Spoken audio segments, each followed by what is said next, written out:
Ce n'était pas juste 3 heures d'agonie. Entre midi et 15 heures, le ciel a pleuré, la terre a tremblé, et l'enfer a perdu.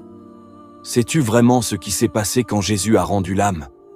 Sais-tu ce qui s'est réellement passé entre midi et 3 heures de l'après-midi? Ce moment précis où Jésus a rendu l'esprit. Un instant souvent évoqué, mais rarement contemplé dans toute sa profondeur. Car durant ces 3 heures, le ciel, la terre et même les enfers ont été secoués jusque dans leurs fondements. Dans le monde visible, une obscurité surnaturelle recouvre la terre. Luc 23, versets 44 à 45. Il était environ la 6e heure, et il y eut des ténèbres sur toute la terre jusqu'à la 9e heure. Comme si la nature elle-même portait le deuil, les cieux se sont obscurcis, reflétant le poids accablant que portait le Fils. Le ciel s'est fermé d'un voile sombre, car la justice divine était à l'œuvre. Le voile du temple se déchire. Matthieu 27, verset 51. Et voici, le voile du temple se déchira en deux, de haut en bas. Un symbole d'une puissance inouïe. La barrière entre Dieu et l'homme est tombée. L'accès à la présence de Dieu devient libre, offert à tous ceux qui croient. La terre tremble. Toujours dans Matthieu 27, verset 51. La terre trembla, les rochers se fendirent. Même la création gémit sous le choc.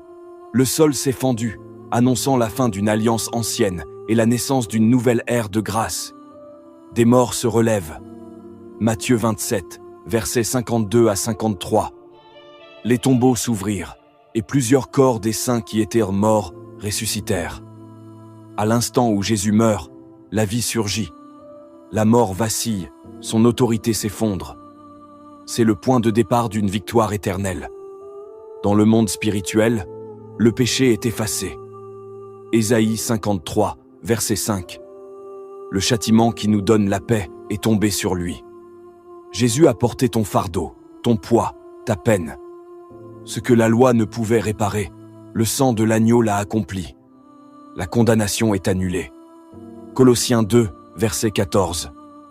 Il a effacé l'acte dont les ordonnances nous condamnaient et il l'a détruit en le clouant à la croix.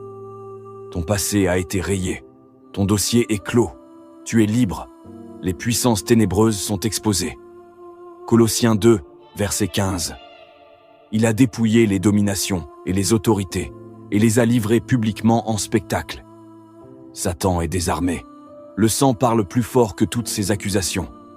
Le rachat est total. Tout le dessein divin convergeait vers ce moment.